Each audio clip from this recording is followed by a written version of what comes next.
And just to lighten things up a little bit before we get into the real hardcore discussion here, we have on the line attorney at law, Martin George. And as I promised, we told you that we're going to look at some of the legal implications with regards to the firing of Jwala Rambaran as central bank governor and his, his threat or his announcement of his intention to pursue this matter in the courts.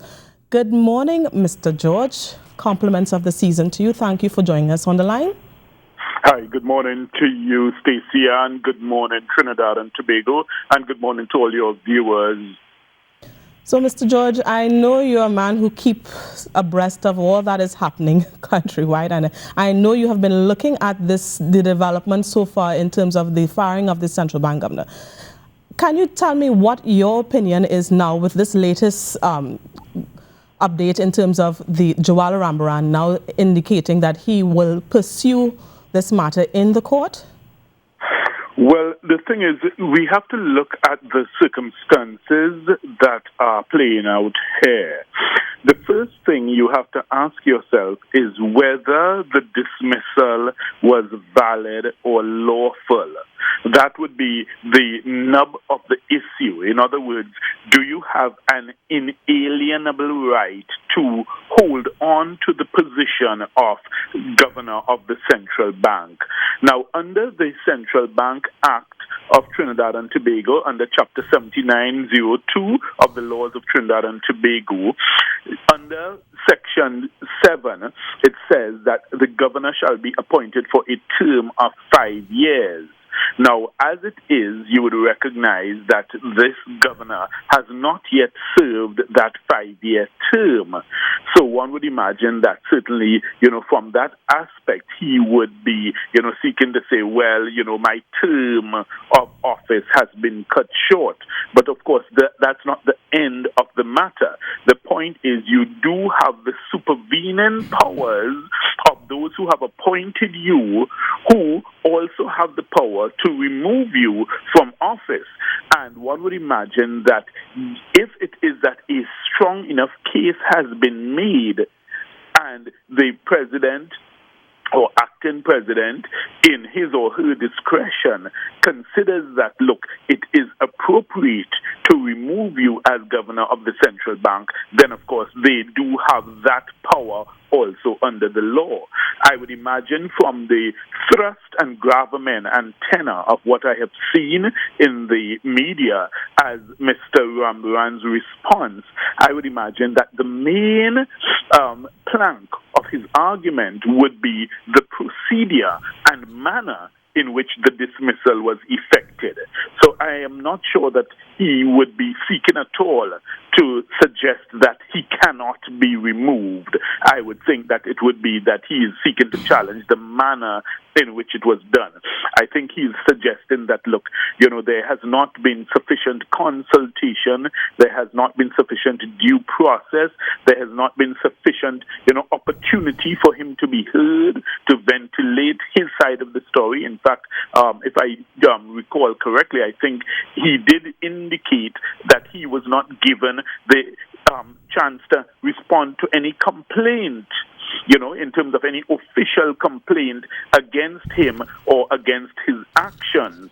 So I think it's in those circumstances he is looking to say, well, look, the way that this has been done has not been proper and is in breach of the fundamental principles of natural justice.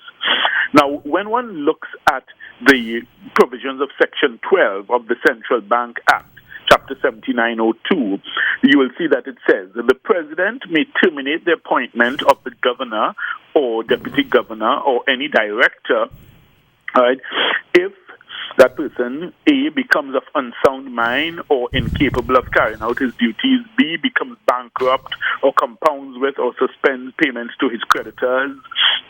And then you go on to several other things, convicted of and sentenced to a term of imprisonment, convicted of any offense involving dishonesty, is guilty of misconduct in relation to his duties, right? And then you have absence, then you have failed to comply with Section 16.1, and then you have contravenes any provision of any prescribed code of ethics in respect of which he is liable to termination of his appointment. Okay? And then you have under G, fails to carry out any of the duties or functions conferred or imposed on him under the Act. So one would imagine that it would be either G or maybe FB or the provision involving the earlier one that I spoke of in terms of the question of contravenes any provision of any prescribed code of ethics. Mr. George? In respect of which he's liable. Yes. Yes, Mr. George. So what you're saying is that in terms of his argument would be, it's based mainly in terms of procedure. But today I read an article this morning in the newspaper talking from the finance minister's stance where they are actually contradicting that, saying that he was given an opportunity to respond and which he chose not to. Well, at least that is my interpretation of what I read. In that case, how in terms of when you're building the case against Mr. Rambaran's claims, how do you tackle those claims in the law? Well, the point is those are factual issues, and you'd have to look at the circumstances of what is said, what is responded to. And the point is, remember, all of this is just public speculation at this point. Nothing has been filed yet in the court, so therefore we don't have any evidence to consider. And that's what a court always has to act on. What is the evidence before you? And you would recall that in the case of Nizam Mohammed, he did challenge his dismissal when he was dismissed as head of the chairman of the Police Service Commission by then President Maxwell Richards. He challenged it on the issue of procedure, not to say that the president did not have the power to dismiss him. So let's understand that. I don't think at all anyone can really attempt to mount a case to say you don't have the power so to do. So it would always be the manner in which it was done. And it's basically a similar type of allegation that Mr. Nizam Mohammed made when he said that, it's the procedure and that he wasn't given sufficient opportunity to respond.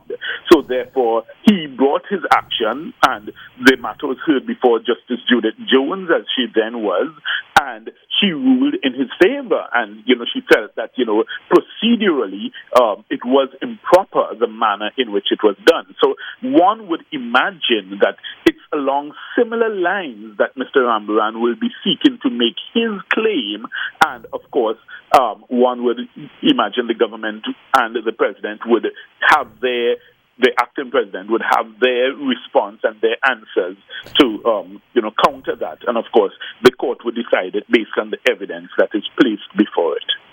Mr. George, some question has been raised in terms of not only the timing of the whole firing, but as well as the fact that the president was not the one and that there was an acting president who was the one who pushed through this this decision.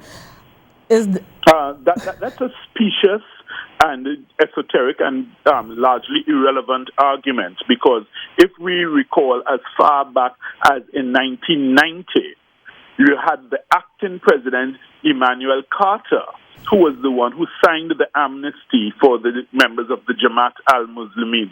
Once you are acting in the office, you are imbued and invested with all the powers, authorities, rights, privileges, duties of the substantive office holder in terms of carrying out the official functions. So whether it's the president or the acting president who does it, it makes absolutely no difference. I saw someone, I think in the Guardian newspaper, wrote a whole editorial along those lines, suggesting that, maybe if Mr. Carmona was there, there's absolutely no moment or merit to that argument, because the acting president has the power to do just as the president would do or wouldn't do. But the point is, once you are there acting in that capacity, the decision and the discretion is yours. One would recall on many occasions we had circumstances where former acting president Timothy Hamel-Smith was called upon to make decisions and take decisions and do things when the substantive president, Mr. Carmona, was out of the country. So therefore, it's the same scenario here. So there really isn't any, any merit to that argument at all. And just so, for some of us who are wondering, okay, so Mr. Rambaran pursues this matter in the courts, and say by some chance he wins the matter, that means that he will be reinstated as central bank governor, what is the whole... There can be no question of reinstatement in such circumstances, because at the end of the day, you recall that your central bank governor has to be someone who has the recommendation and the blessings and the imprimatur, so to speak, of the government of the day. If you don't have that blessing or, that sanction from your government, there's no way a president can impose such a person on the country as central bank governor. So there will absolutely be no question of reinstatement. I think what we are dealing here with would be feelings of, hurt pride and, anger and angst at the fact that you have been dismissed and you have been removed from office, because you recall it's not very often that this type of action is taken. We did have a previous instance, I think, with Mr. Uric Bob in the past in Trinidad and Tobago, but it's not something that happens very often at all, And one must understand the importance and responsibility that goes with the role of being a central bank governor. The point is, generally speaking, the rule of thumb as a central bank governor is the less you speak publicly, the better for the entire country. That's the basic rule of thumb. You recall, when we go back to, we've had a very rich and fecund history of, very, good central bank governors who've always commanded international standing. We've had William Demas. We've had Victor Bruce. We've had persons who've always carried that sense of dignity and responsibility, and that is what is required of the office holder, because your statements can create such an economic shakedown that you must always speak with moderation, discretion, and as I say, the less you speak publicly on the overall financial scenario or the economy, the better. I mean, of course, you have your statutory reports that you must give out, but apart from that, you must avoid capricious and, I would think, off-the-cuff statements which have the effect of, shaking your economy or, trembling the foundations of your financial system. If you look at in the U.S. with the the chairman of the Federal Reserve, you'd recognize that the chairman of the Federal Reserve hardly ever makes public pronouncements.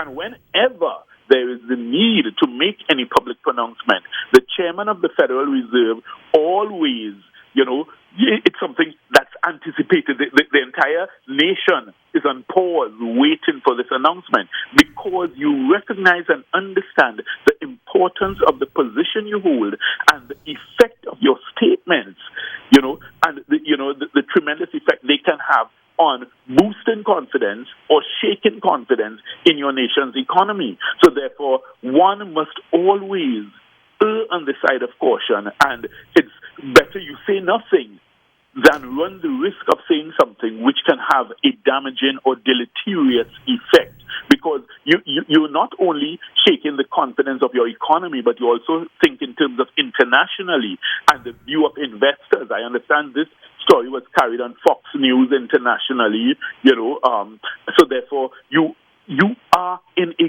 global village. So therefore, you have to, at all times, seek to preserve the fragile economy that you are managing and the confidence of your local persons and your foreign investors in that economy. A quick question here, Mr. George.